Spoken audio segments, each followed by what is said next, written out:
Hello everyone, myself Rahul Vyas from PSC अड्डा। Friends, आज हम बात करेंगे पृथ्वी की उत्पत्ति एवं आयु के बारे में, यानी कि हमारी अर्थ का ओरिजिन किस प्रकार से हुआ है और उससे संबंधित जो अवधारणा है, संकल्पनाएं हैं, उनको हम आज इस टॉपिक में डिस्कस करने वाले हैं। ये टॉपिक काफ़ी इम्पोर्टेंट है जियोग्राफी के अकॉर्डिंग, इसलिए हमें ये अच्छे से कवर करना होगा। स्टार्ट करते हैं। सबसे पहले यहाँ पर हम पृथ्वी की उत्पत्ति से संबंधित चर्चा करते हैं। आखिर पृथ्वी की उत्पत्ति किस प्रकार से हुई है, किस प्रकार से उसका ओरिजिन हुआ है, इससे संबंधित बहुत सारे वैज्ञानिकों ने अपने अपने विचार प्रस्तुत किए हैं। उसी में एक वैज्ञानिक आते हैं जो फ्रांस के विद्वान हैं। इनका नाम है कास्ते द बफन। अब इन्होंने 1749 1749 में पृथ्वी की उत्पत्ति से संबंधित सर्वप्रथम सबसे पहले एक तर्कपूर्ण अवधारणा, संकल्पना हमारे सामने पेश की, जिसको ज़्यादातर जो है हम अच्छे तरीके से मान्यता प्रदान कर सकते हैं। यानी कि सबसे पहले उचित हम कहें कि वैज्ञानिक आधार पर कास्ते द बफन ने पृथ्वी की ओरिजिन से संबंधित जो संकल्पना है उसको प्रस्तुत किया 1749 में। इस अवधारणा का नाम हमने दिया इसे पुच्छल तारा परिकल्पना। कास्ते द बफन ने पृथ्वी की ओरिजिन से संबंधित जो अवधारणा पेश की गई उसी को हमने क्या कहा, पुच्छल तारा परिकल्पना। अब पुच्छल तारा परिकल्पना में इन्होंने कुछ आधार प्रस्तुत किए कि आखिर पृथ्वी का जो ओरिजिन है वह एक धूमकेतु से संबंधित प्रकार की जो घटना है उससे संबंधित यहाँ पे हमारी पृथ्वी का ओरिजिन हुआ। परंतु ये हमारे जियोग्राफी में सबसे पहले पृथ्वी के ओरिजिन के संबंधित जो घटना थी उसके बारे में कास्ते द बफन बताने वाले सर्वप्रथम जो वैज्ञानिक हुए हैं, इन्होंने ये परिकल्पना प्रस्तुत तो की, परंतु यहाँ पर कुछ रीजंस या हम कहें कि एक फुल प्रूफ की अवधारणा हमें समझ में नहीं आ पाई, या फिर हम इसे कह सकते हैं कि इससे हम यह नहीं कह सकते कि हाँ, इसी परिकल्पना के आधार पर हमारी जो पृथ्वी का जो ओरिजिन है वह इस प्रकार से हुआ होगा। इसलिए इसके बाद बहुत सारे जो है अलग अलग वैज्ञानिकों ने अलग अलग अपनी अपनी जो अवधारणाएं, संकल्पनाएं जो है पेश करना शुरू कर दिया। तो इसी के बाद अब हमारे यहाँ पर जो पृथ्वी की उत्पत्ति से संबंधित अवधारणाएं जो प्रचलित हैं उसमें मुख्य रूप से दो प्रकार की अवधारणाएं, संकल्पनाएं चलती रहती हैं। जो हाइपोथेसिस हैं, यानी कि हम कहें कि पृथ्वी का ओरिजिन किस प्रकार से हुआ, इस संबंधित जो संकल्पनाएं हैं वो दो प्रकार से है। संकल्पना दो प्रकार की कौन किस प्रकार की है, तो एक है अद्वैतवादी संकल्पना, दूसरी है द्वैतवादी संकल्पना। यानी कि अभी वर्तमान में आप देखेंगे जितनी भी हमारी ओरिजिन पृथ्वी से संबंधित जो है संकल्पना है उसको हमने दो भागों में डिवाइड कर दिया है। एक हो गई अद्वैतवादी मोनिस्टिक कॉन्सेप्ट, दूसरा जो है द्वैतवादी संकल्पना यानी कि डुअलिस्टिक कॉन्सेप्ट। अब अद्वैतवादी संकल्पना क्या है, तो यहां पर मैं आपको पहले ही बता दूं, अद्वैत का मतलब होता है दो नहीं एक से। अद्वैतवादी का मतलब यह होता है यहाँ पर कि जो पृथ्वी या हम कहें कि ग्रहों की उत्पत्ति जो है वह एक ही तारे से मानी जाती है। ठीक है, अद्वैतवादी संकल्पना में एक ही तारे से ग्रहों की उत्पत्ति से मानने वाली जो संकल्पना होती है उसे हम कहते हैं अद्वैतवादी संकल्पना। और द्वैतवादी संकल्पना का मतलब यानी कि दो तारों के संयोजन से मिलने वाली संकल्पना। ठीक है, दो तारों के संयोजन से या संयोग यानी कि जुड़कर होने से ग्रहों का निर्माण होता है। ये दो प्रकार की अभी संकल्पनाएं चल रही हैं। एक हो जाती है अद्वैतवादी संकल्पना, दूसरी द्वैतवादी संकल्पना। अद्वैतवादी संकल्पना को हम कहते हैं पेरेंटल हाइपोथेसिस। ठीक है, हाइपोथेसिस, और इसको कहा जाता है बाई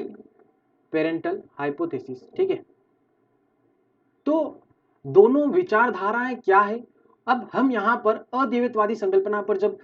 और ज्यादा जानकारी यहाँ पर हम देखें तो अद्वैतवादी संकल्पना को भी हमने अलग अलग जो है वैज्ञानिकों ने यहाँ पर आकर हमारे सामने प्रस्तुत किया है। उसमें प्रमुख जो सिद्धांत हैं, प्रमुख संकल्पनाएं हैं, उसके बारे में हम यहाँ पर चर्चा करेंगे। अद्वैतवादी संकल्पना में प्रमुख जो संकल्पनाएं हैं वो हैं कांट की वायव्य राशि संकल्पना एक, तो दूसरी हो जाती है लाप्लास की निहारिका परिक संकल्पना। अब यहां पर बहुत सारे वैज्ञानिकों ने अपनी अपनी जो है परिकल्पनाएं संकल्पनाएं पेश तो की हैं पृथ्वी की उत्पत्ति से संबंधित, ग्रहों के निर्माण से संबंधित, परंतु यहाँ पर जब हम अद्वैतवादी संकल्पना को दो भागों में पढ़ें तो यहाँ पर मुख्य रूप से दो ही सिद्धांत ऐसे आते हैं जिनको हम इस संकल्पना के तहत जो प्रमुख हैं उनको यहाँ पर पढ़ते हैं। जब हम कांट की वायव्य राशि संकल्पना की बात करें तो ये संकल्पना है क्या और क्या कहती है।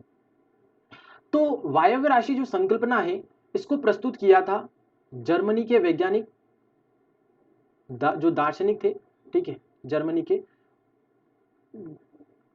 कांट, ठीक है, ये जर्मनी के दार्शनिक हैं, वैज्ञानिक हैं कांट। इन्होंने यह वायव्य राशि संकल्पना प्रस्तुत की थी और यह मुख्य रूप से न्यूटन के जो गुरुत्वाकर्षण सिद्धांत है, ठीक है, न्यूटन के गुरुत्वाकर्षण जो सिद्धांत है, फोर्स है, ग्रेविटेशनल फोर्स, उस पर, उसके नियमों पर आधारित है। उसी के बाद यहाँ पर इन्होंने पेश की थी यह संकल्पना 1755 में, ठीक है, 1755 ईस्वी में कांट ने ये वायव्य राशि संकल्पना प्रस्तुत की कि इस संकल्पना के आधार पर पृथ्वी का ओरिजिन हुआ है, ग्रहों का निर्माण हुआ। अब यह संकल्पना आखिर है क्या, कांट महोदय ने आखिर इस संकल्पना में बताया क्या है, यहां पर आप समझिएगा। इस संकल्पना में इसके अनुसार एक तप्त एवं गतिशील निहारिका, निहारिका क्या होती है, हाइड्रोजन से मिलकर, ठीक है, हाइड्रोजन से मिलकर जो गैसीय बादल होते हैं, ठीक है, तो एक गैसीय बादलों को ही हम क्या कहते हैं, निहारिका कहते हैं, जिससे ग्रहों की उत्पत्ति जो है मानी जाती है। तो यहाँ पर इस परिकल्पना संकल्पना के आधार पर यह कहते हैं कि एक तप्त एवं गतिशील निहारिका थी जिससे यहाँ पर अनेक जो है कई गोल छल्ले इस निहारिका से अलग हुए और बाद में जब ये छल्ले इस निहारिका से अलग हुए तो इसी निहारिका के आसपास चक्कर लगाने लग गए और जिसके शीतलन से यानी कि ठंडे होने से सौर मंडल के विभिन्न ग्रहों का यहाँ पर निर्माण हुआ। तो इस संकल्पना के आधार पर इन्होंने यह बताया कि एक निहारिका थी जो गैसीय अवस्था में थी और उससे बहुत सारे अनेक जो है छल्ले, ठीक है, यहाँ पर आप देख पाएंगे ये एक निहारिका है और नेबुला, और इससे कई जो है छल्ले, ठीक है,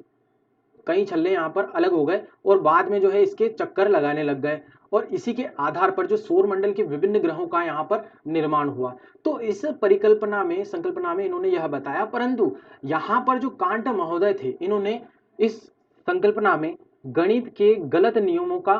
प्रयोग किया।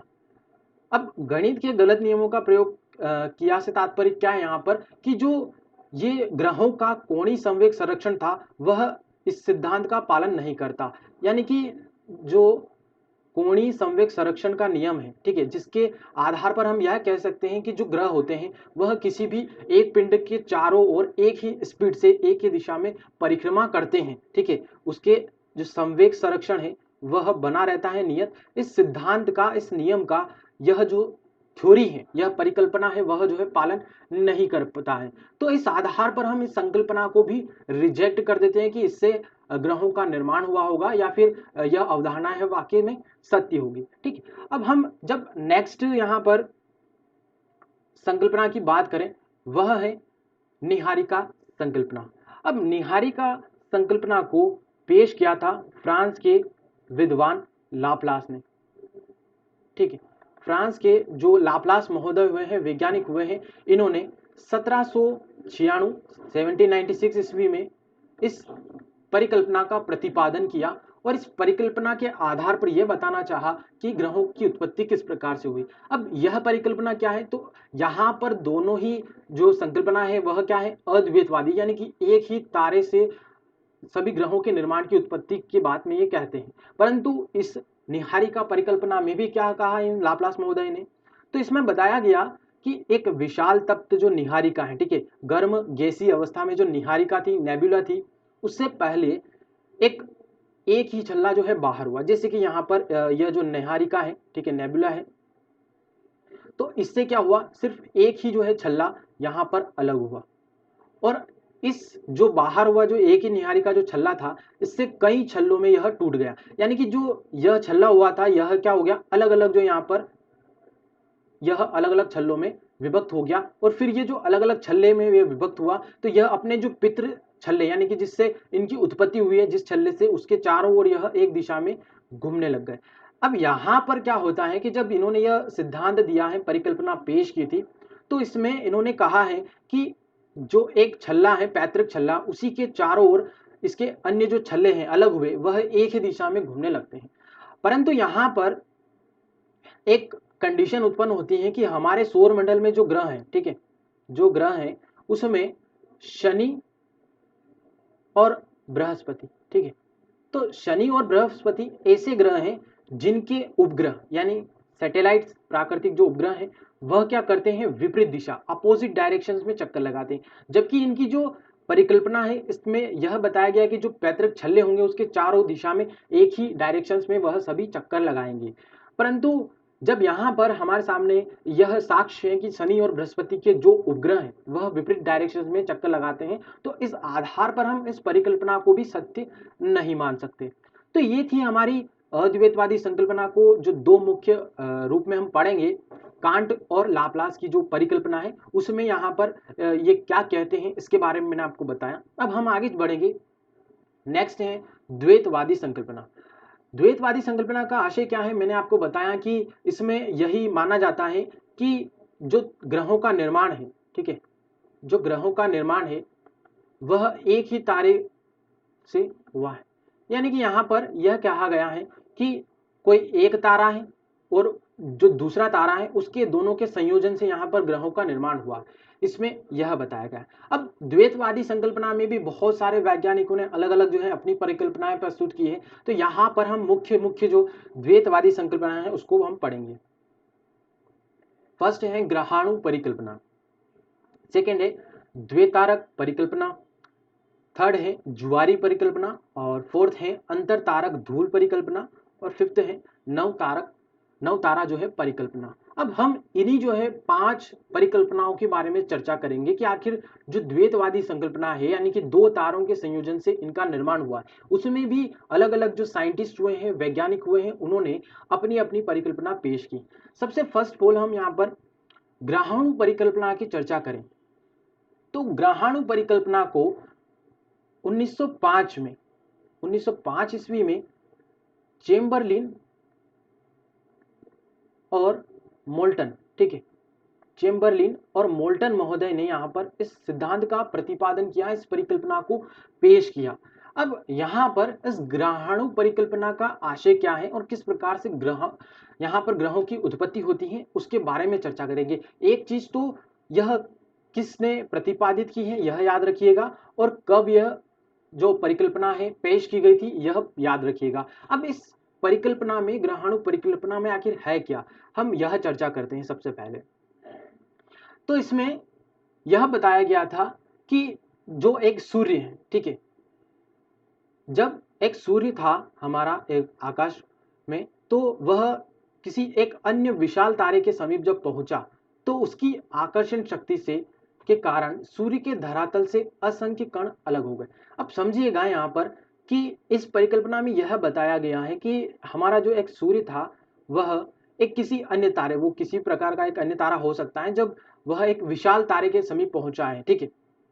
तो उसकी आकर्षण शक्ति की वजह से क्या हुआ, यहाँ पर जो सूर्य का धरातल था इस पर जो अनेक असंख्य कण थे, ठीक है, यहाँ से अनेक असंख्य कण जो है क्या हो गए, अलग हो गए इस प्रकार से। और यह जो अनेक असंख्य कण थे, ठीक है, ये आपस में मिलकर क्या हो गए, ग्रहों का निर्माण इससे हो गया। तो ये जो असंख्य कण इससे अलग हुए थे इसी को क्या बोला जाता है, ग्रहाणु कहा जाता है। ग्रहाणु से मिलकर जब अनेक ग्रहाणु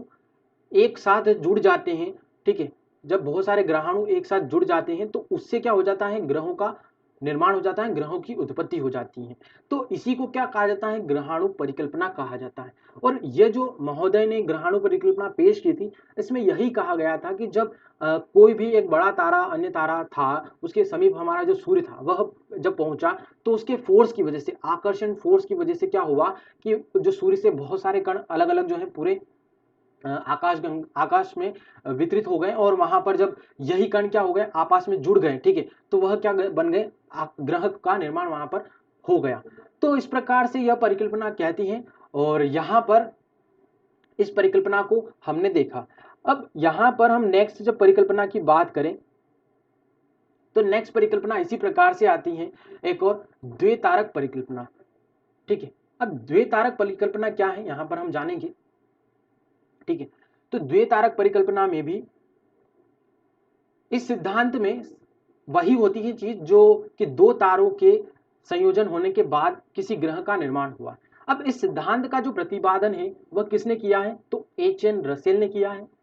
और यह परिकल्पना जो है वो सूर्य और ग्रहों के बीच की दूरी, यानी कि सूर्य और प्लैनेट्स की जो बीच की जो डिस्टेंस है तथा ग्रहों के जो कोणीय संवेग की व्याख्या करने में यह जो परिकल्पना है वह काफी जो है आज तक हमारे लिए बेनिफिट रही है। ठीक है, इस परिकल्पना को एच.एन. रसेल ने जब प्रस्तुत किया, यानी कि दो तारों के संयोजन से जब ग्रहों की उत्पत्ति होती है, तो इसकी वजह से हमें क्या फायदा हुआ कि सन और प्लैनेट्स की जो दूरी है वो निकालने में काफी आसानी हुई है और ग्रहों के जो कोणीय संवेग की व्याख्या करने में भी हमें मदद मिली है।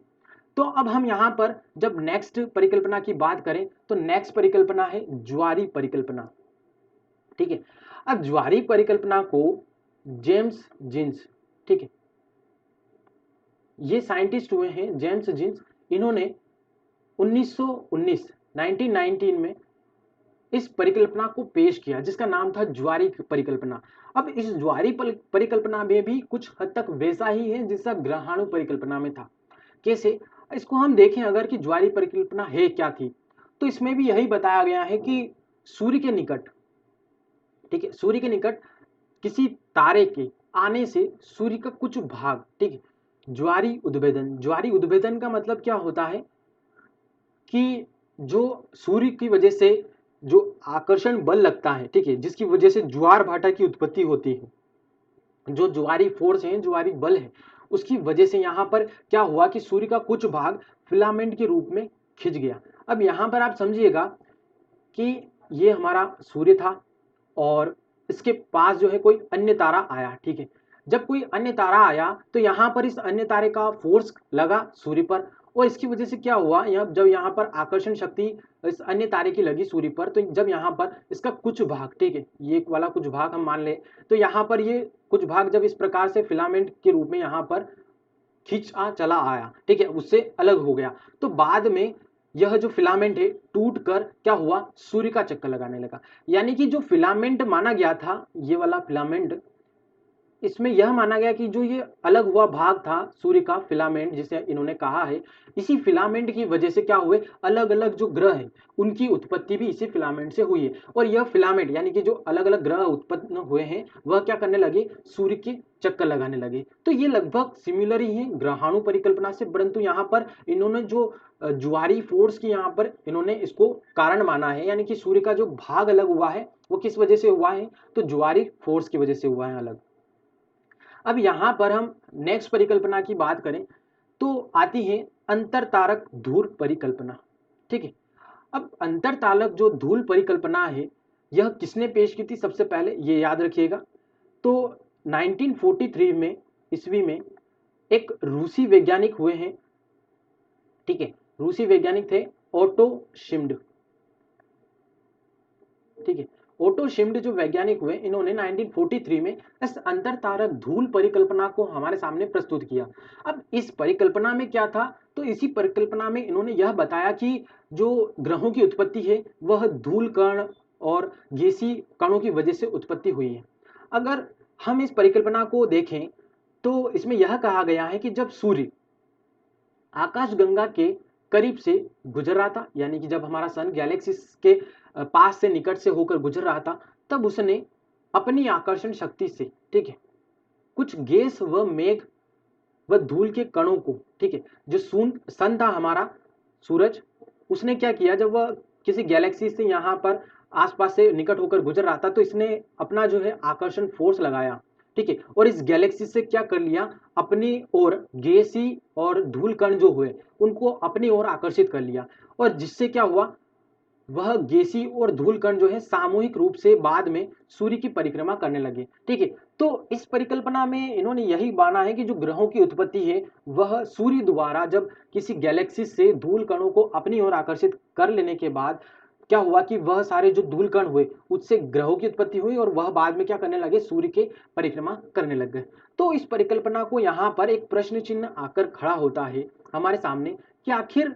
जब सूर्य ने किसी गैलेक्सी से अगर ऐसा अपनी आकर्षण शक्ति का यूज करके इस प्रकार की कोई घटना घटी हुई है, तो यहाँ पर आखिर सन के द्वारा कौन सा फोर्स गैलेक्सी पे लगाया गया जिसकी वजह से ये धूल कण या गैसी जो बादल हुए वह हमारी सन की तरफ जो है खींचे चले आए, आखिर वो कौन सा फोर्स था। इस बारे में इन महोदय ने किसी प्रकार से कोई व्याख्या नहीं की, किसी प्रकार का कोई बल का विवरण हमें हमारे सामने प्रस्तुत नहीं किया, इसलिए हम इस परिकल्पना को भी पूर्णतः सत्य नहीं मान सकते हैं।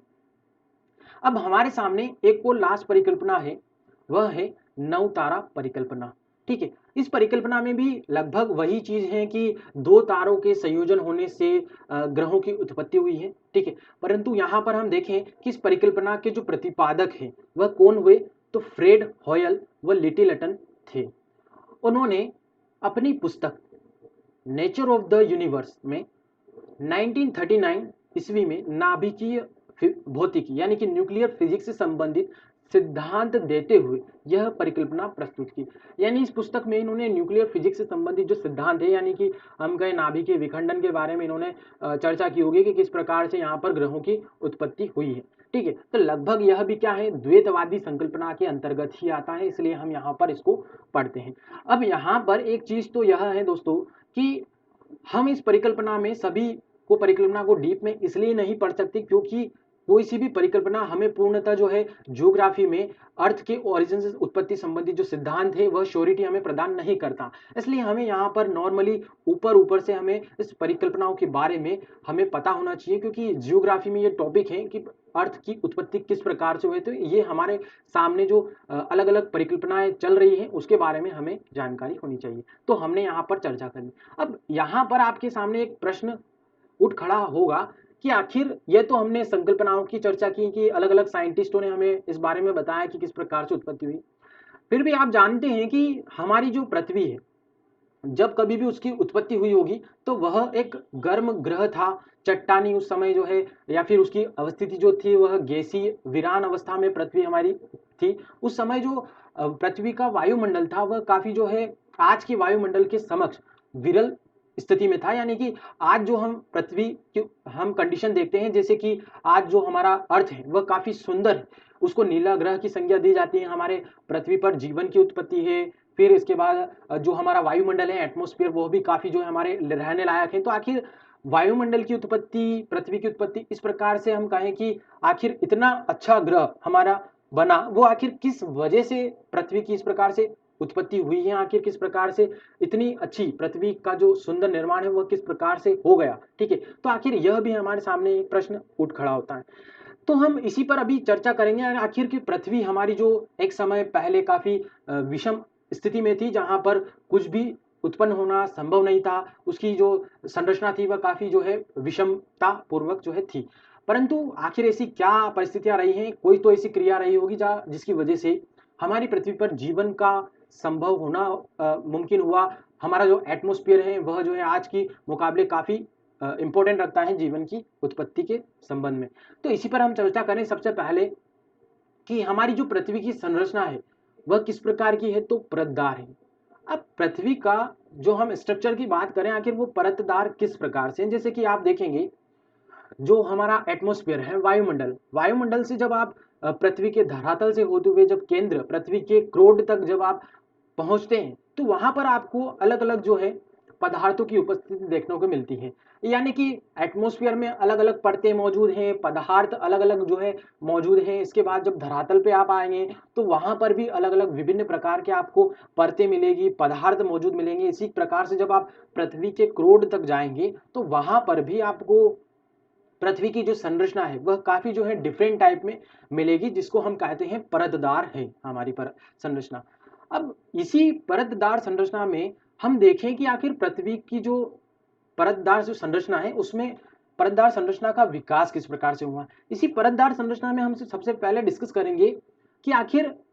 पृथ्वी पर स्थल मंडल का विकास कैसे हुआ, यानी कि जो लिथोस्फीयर है उसका डेवलपमेंट हमारे पृथ्वी पर किस प्रकार से हुआ है।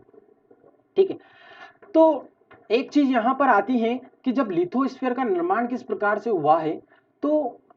आपको यह ज्ञात होना चाहिए कि जब हमारी पृथ्वी पर कुछ नहीं था, ठीक है, जब हमारी पृथ्वी जस्ट सूरज से उसकी उत्पत्ति ही हुई होगी किसी न किसी परिस्थितिवश, तो वहां पर जब हमारी पृथ्वी एक स्टार्टिंग में ग्रह थी, गैसीय पिंड था, तो वहां पर अब पृथ्वी पर बहुत सारे पदार्थ मौजूद थे। पदार्थ बहुत सारे प्रकार के मौजूद थे, परंतु यहां पर हम जब बात करें तो पृथ्वी पर हल्के और भारी पदार्थ, ठीक है, हल्के और भारी पदार्थ यहां पर एक मिश्रण के रूप में मौजूद थे। यानी कि हमारी पृथ्वी पर उस समय जब न तो किसी प्रकार की कोई कंडीशन थी, ना एटमॉस्फेयर था, न लिथोस्फेयर था, तब उस समय हमारे पृथ्वी पर कुछ पदार्थ मौजूद थे जिनमें हल्के और भारी पदार्थ जो है एक साथ जुड़े हुए थे, एक साथ मिश्रण में मिले हुए थे और पूरी पृथ्वी पर वह फैले हुए थे। अब यहां पर क्या होता है कि जब हमारी पृथ्वी उत्पत्ति होने के तुरंत बाद ये हल्के और भारी पदार्थों पर ग्रेविटी फोर्स, ठीक है, गुरुत्व बल की वजह से जब पृथ्वी हमारा जो अर्थ है, आकाशीय जो पिंड था उस समय, तो यह क्या होना लगा, ग्रेविटी फोर्स की वजह से सिकुड़ने लगा, ठीक है। जब हमारा पिंड पृथ्वी सिकुड़ने लगी ग्रेविटी फोर्स की वजह से, तो इस ग्रेविटी फोर्स की वजह से जब सिकुड़ने के कारण इन पदार्थों पर क्या होने लगा, इफेक्ट लगने लगा। यानी कि इसी फोर्स की वजह से हमारे जो पृथ्वी पर उस समय पदार्थ थे, यह क्या होने लगे, प्रभावित होने लगे। जब ये पदार्थ हल्के या भारी पदार्थ जो भी थे उस समय, तो ये क्या हुए, जो प्रभावित हुए, तो यहां पर क्या हुई, हमारी पृथ्वी पर एक अत्यधिक उष्मा या फिर अत्यधिक ताप, ठीक है, अत्यधिक ताप या अत्यधिक उष्मा की हमारे यहाँ पर क्या हुई, इस प्रकार से उत्पत्ति हुई हमारे पृथ्वी पर। अब जब अत्यधिक ताप इस वजह से, इस क्रिया की वजह से हमारे पृथ्वी पर बहुत ज्यादा टेम्परेचर उत्पन्न हुआ, तो इसकी वजह से हमारी जो पृथ्वी है, ठीक है, हमारी जो पृथ्वी है वह क्या हो गई, अर्ध तरल अवस्था में पहुंच गई। यानी कि जो मेंटल वाली स्थिति है, हम जानते हैं कि हमारा जो लावा मैग्मा हम कहते हैं पृथ्वी के अंदर धरातल में मौजूद है, तो इसी प्रकार की उस समय ये कंडीशन उत्पन्न की अत्यधिक जब टेम्परेचर हुआ, तो हमारे पृथ्वी पर जितनी भी आवश्यकता थी, ये पदार्थ मौजूद थे, तो उसकी वजह से क्या हुआ कि पृथ्वी का जो हिस्सा है वह क्या हो गया, अर्ध तरल अवस्था में पहुंच गया। इस अर्ध तरल अवस्था में जब वह पृथ्वी की कंडीशन पहुंच गई, तो इसके बाद पृथ्वी पर एक और क्रिया शुरू होने लग गई, ठीक है। तो इसी जो है क्रिया के दौरान, ठीक है, जब पृथ्वी की उत्पत्ति हुई है और पृथ्वी की उत्पत्ति के दौरान इस क्रिया के बाद क्या होने लगा कि अत्यधिक टेम्परेचर की वजह से जो यहाँ पर हमारी पृथ्वी पर पदार्थ मौजूद थे, ठीक है, अलग अलग डेंसिटी के यानी कि घनत्व के आधार पर जो हल्के और भारी पदार्थ थे, वह क्या होने लगे, इस अत्यधिक टेम्परेचर की वजह से पदार्थ जो हमारी पृथ्वी जो एक तरल अवस्था में पहुंच चुकी थी, उसकी वजह से क्या हुआ कि हल्के और भारी पदार्थ डेंसिटी के आधार पर अलग अलग जो है स्थिति में पहुंचने लगे। जैसे कि जो भारी पदार्थ था लोहा, ठीक है, तो ये लोहा क्या होने लग गया, जब पृथ्वी हमारी एक तरल अवस्था में थी, तो लोहा क्या है, एक भारी पदार्थ है, तो वह क्या हो जाएगा, तरल में अंदर डूब जाएगा। और इस प्रकार से जो लोहा है वह क्या चला गया, पृथ्वी के केंद्र की ओर चला गया, यानी कि क्रोड की ओर वह चला गया, ठीक है। जब यह भारी पदार्थ लोहा हम कहें तो यह केंद्र की ओर चला गया, भारी घनत्व, तो डेंसिटी के आधार पर जब हल्के और भारी पदार्थ अलग अलग होने लगे, ठीक है, तो उसी में अलग हल्के जो पदार्थ थे वह कहाँ चले गए, पृथ्वी की सतह पर चले गए, ठीक है, हल्के पदार्थ पृथ्वी की सतह पर चले गए और जो भारी पदार्थ है वह क्या चले गए, पृथ्वी के केंद्र की ओर चले गए, क्रोड की तरफ चले गए। जब पृथ्वी ठंडी हुई, ठीक है, जब रोटेशन करने के बाद पृथ्वी हमारी एक शीतलन की क्रिया में आई, ठंडी होने की प्रक्रिया में आए, तो जब पृथ्वी के ठंडे होने की वजह से कि क्या हो गया कि जो हल्के पदार्थ थे वह सतह के रूप में जो है जम गए, ठोस प्रवृत्ति में जम गए, और जो केंद्र की ओर चले गए थे, ठीक है, भारी पदार्थ वह केंद्र में ही मौजूद हो गए। तो इस वजह से यहाँ पर क्या हुआ कि जब पृथ्वी हमारी एक ठोस रूप में, ठोस पिंड के रूप में जब जम गई, तो जो क्रस्ट थी, ठीक है, हल्के पदार्थों से वहां पर एक लिथोस्फीयर का निर्माण हो गया धरातल पर, और केंद्र में जो है यहाँ पर भारी पदार्थ की उत्पत्ति हो गई। तो इस प्रकार से हमारे पृथ्वी पर एक स्थल मंडल का विकास हुआ। और ऐसी जो प्रक्रिया है, ठीक है, जो मैंने आपको प्रक्रिया पूरी बताई है, इसी को क्या कहा जाता है, विभेदन की प्रक्रिया, यानी कि डिफ्रेंशिएशन, ठीक है। डिफ्रेंशिएशन का मतलब क्या हुआ कि जो पृथ्वी पर हल्के और भारी पदार्थों में, ठीक है, हल्के एवं भारी पदार्थों में जो डेंसिटी घनत्व के आधार पर अंतर का जो उपलब्ध होना, यानी कि हम कहें कि हल्के और भारी पदार्थ जो डेंसिटी घनत्व के आधार पर जो अलग अलग हुए, उसी को क्या कहते हैं, हम विभेदन की प्रक्रिया कहते हैं। और इसी विभेदन की प्रक्रिया के फलस्वरूप यहाँ पर हमारी पृथ्वी पर स्थल मंडल लिथोस्फीयर का निर्माण हुआ, विकास हुआ। अब इसी विभेदन की प्रक्रिया में एक और चीज आती है कि ये था पृथ्वी के उत्पत्ति के समय की जो फर्स्ट बार जो विभेदन की घटना हुई, जिसकी वजह से लिथोस्फीयर का निर्माण हुआ। सेकेंड बार हमारी पृथ्वी पर जो विभेदन की जो क्रिया है, ठीक है, इसी क्रिया को सेकंड चरण जो है दोबारा वापस से हुआ। यह सेकंड जो चरण था वह चंद्रमा की उत्पत्ति के समय हुआ, ठीक है। चंद्रमा की जब उत्पत्ति हुई तब यह माना जाता है कि जो विभेदन की वापस से सेकंड बार क्रिया हुई तब चंद्रमा की उत्पत्ति हुई थी। अब चंद्रमा की उत्पत्ति के बारे में हम नॉर्मली जो चर्चा कर लें कि चंद्रमा की उत्पत्ति किस प्रकार से हुई है, तो सबसे पहले चंद्रमा की उत्पत्ति के बारे में हमें बताते हैं 1838 ईस्वी में जॉर्ज डार्विन। जॉर्ज डार्विन महोदय यह कहते हैं कि जब स्टार्टिंग में हमारी पृथ्वी और चंद्रमा दोनों एक ही पिंड थी, ठीक है। पृथ्वी की जो गोलाई थी वह थोड़ी सी चौड़ी थी मोटाई के आधार पर, और चंद्रमा पृथ्वी दोनों एक ही पिंड थे। वह किसी कारणवश जो है अलग हो गए थे, जिसकी वजह से यहाँ पर क्या होने लगा कि चंद्रमा पृथ्वी के चारों ओर चक्कर लगाने लगा। और साक्ष्य के रूप में वह यह बताते हैं कि जो अभी वर्तमान में हमारे प्रशांत महासागर का जो गहरा गर्त वाला पार्ट है, ठीक है, गर्त वाला जो हिस्सा है प्रशांत महासागर का, वहीं से चंद्रमा जो है हमारे पृथ्वी से टूटकर अलग हुआ था। तो इस थ्योरी के बारे में अगर हम बात करें तो यहाँ पर बहुत सारे विद्वान जो हुए हैं, वैज्ञानिक हुए हैं, इस थ्योरी को सत्य नहीं मानते हैं कि चंद्रमा की उत्पत्ति इस प्रकार से हुई है। परंतु अगर वैज्ञानिकों का मत अगर हम जाने तो चंद्रमा की उत्पत्ति के बारे में वह यह कहते हैं कि जब हमारी पृथ्वी और चंद्रमा एक ही पार्ट थी, ठीक है, चंद्रमा हमारे पृथ्वी का ही एक भाग था, तो वहां पर क्या हुआ कि एक बहुत बड़ा सा जो पिंड था, जैसे कि जो मंगल ग्रह है, ठीक है, मंगल ग्रह से 3 गुना जो बड़ा पिंड, कोई आकाशीय पिंड पृथ्वी से जाकर टकरा गया, ठीक है। तो जब ये आकाशीय पिंड पृथ्वी से जाकर टकरा गया तो उससे पृथ्वी का एक हिस्सा अलग हो गया, और यह अलग हिस्सा हुआ ही जो है क्या हुआ, चंद्रमा कहलाया, ठीक है। तो पृथ्वी का जो उपग्रह है चंद्रमा, उसकी इस प्रकार से उत्पत्ति हुई है कि वहां पर कोई एक पिंड जो है टकराया, जिसकी वजह से एक कुछ छोटा भाग जो है अलग हो गया, और यही जो है क्या कहलाया, चंद्रमा कहलाया। और इस प्रकार से यहाँ पर यही सत्य माना जाता है, ठीक है। तो यहाँ पर आप यही याद रखिएगा कि अगर चंद्रमा की उत्पत्ति के बारे में अगर आता है तो चंद्रमा की उत्पत्ति किस प्रकार से हुई है कि किसी आकाशीय पिंड के टकराने की वजह से वह कोई भाग हमारा पृथ्वी का अलग हो गया था, जिसकी वजह से यहाँ पर क्या हुआ, चंद्रमा का निर्माण हुआ है, ठीक है। तो ये चंद्रमा के बारे में सेकेंड प्रक्रिया के बारे में था, ठीक है, विभेदन की। अब यहाँ पर हम आगे चर्चा करें कि सेकेंड जो पोर्शन है संरचना परतदार में वायुमंडल एवं जलमंडल का जो विकास है वह किस प्रकार से हुआ। आखिर एटमोस्फियर की अगर हम बात करें तो अगर हम वर्तमान एटमोस्फियर की बात करें तो हमारे वर्तमान एटमोस्फियर में 71% तो नाइट्रोजन मौजूद है, ठीक है, और ऑक्सीजन जो है 21% हमारे वायुमंडल में मौजूद है। अब हमारा आज का जो एटमॉस्फेयर है वो उस समय के जब पृथ्वी का निर्माण हुआ था उस समय के एटमॉस्फेयर से काफी डिफरेंट है, क्योंकि उस समय का जो वायुमंडल था वो रहने लायक नहीं था, ठीक है। तो हमारा जब पुराना वायुमंडल की अगर हम बात करें तो उस समय सिर्फ जो एटमॉस्फेयर था वह हाइड्रोजन और हीलियम से मिलकर ही बना हुआ था, यानी कि हाइड्रोजन और हीलियम ही जो है वायुमंडल में मौजूद थी। आखिर किस प्रकार से इसमें नाइट्रोजन या ऑक्सीजन की उपस्थिति हुई और आज हमारे लिए जो है एटमॉस्फेयर रहने लायक बना, इसके बारे में हम अगर बात करें तो वायुमंडल से संबंधित 3 प्रकार की अवस्था यहाँ पर बताते हैं। वैज्ञानिक यह कहते हैं कि जो आज का वायुमंडल है उसके विकास की 3 अवस्थाएं रही होगी। पहली अवस्था में यह माना जाता है कि आदिकालिक पुराने समय में जो वायुमंडलीय गैसें थी, ठीक है, वह हाइड्रोजन व हीलियम का ह्रास हुआ, यानी कि सबसे पहले जो एटमॉस्फेयर था उसमें हाइड्रोजन और हीलियम मौजूद थे, तो उस उन दोनों गैसेस का, हाइड्रोजन और हीलियम गैसेस का क्या होने लगा,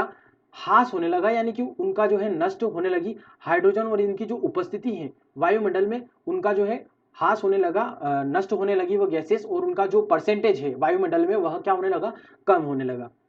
जब दूसरी अवस्था वायुमंडल के निर्माण की बताते हैं तो इसमें यह कहते हैं कि पृथ्वी के भीतर से निकली भाप, यानी कि जब पृथ्वी पर ज्वालामुखी विस्फोट हुआ होगा तो उसमें काफी जो गर्म एक भाप निकली होगी, तथा जल वाष्प भी जो है उस ज्वालामुखी विस्फोट के तुरंत बाद जो है निकली हुई होगी, जिसमें जल वाष्प में आपको N2, CO2, मिथेन, अमोनिया इत्यादि जो गैसेज हैं वह मौजूद रही होगी। इससे वायुमंडल के विकास में क्या हुआ, सहयोग हुआ। यानी कि जब ज्वालामुखी हमारे पृथ्वी पर यह घटना घटी तो इसकी वजह से काफी जो विभिन्न गैसेज हैं ज्वालामुखी विस्फोट के फलस्वरूप यहाँ पर वह पृथ्वी पर निकली और वायुमंडल में वह पहुंची। अंत में तीसरी अवस्था में 250 से 300 करोड़ वर्ष पहले, ठीक है, वायुमंडल की संरचना को जीवमंडल के प्रकाश संश्लेषण यानी फोटोसिंथेसिस जो प्रक्रिया ने संशोधित किया। यानी कि इसमें यह बताया गया कि जिस प्रकार से आज पेड़ पौधों में प्रकाश संश्लेषण की प्रक्रिया होती है, इसी प्रकार से उस समय 250 से 300 करोड़ वर्ष पहले जो है हमारे एटमॉस्फेयर को आज की तरह जो है बनाने के लिए एक जीवमंडल के फोटोसिंथेसिस जो है प्रक्रिया हुई होगी, जिससे क्या हुआ कि हमारा वायुमंडल वो काफी जो है परिवर्तित हो गया। तो ये कुछ अवस्थाएं जो है बताई गई हैं जिससे एटमॉस्फेयर का निर्माण हुआ है। ठीक है,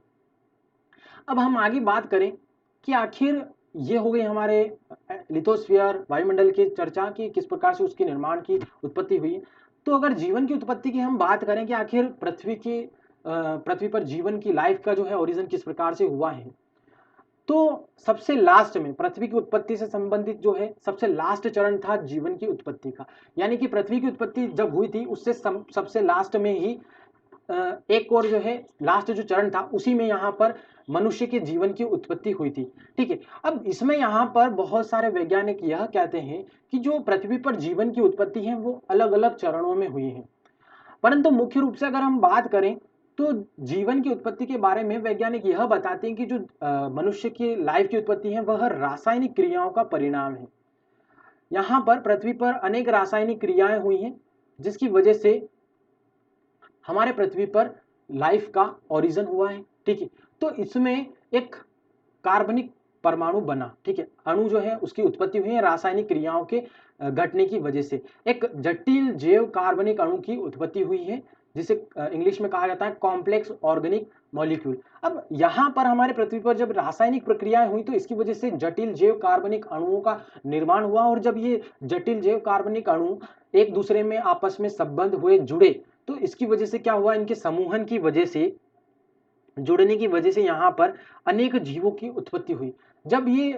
कार्बनिक अणु आपस में जुड़ने की वजह से अनेक जीवाणुओं की उत्पत्ति हुई तो यहाँ पर यह माना जाता है कि 380 करोड़ वर्ष पूर्व, ठीक है,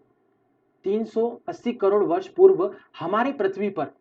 एक कोशी जीव से, ठीक है, एक कोशी जीव जैसे कि आज की तारीख में हम कहें कि जो शैवाल होते हैं, ठीक है, जो शैवाल होते हैं एक कोशी शैवाल से लगाकर आज की जो हम वर्तमान में मनुष्य की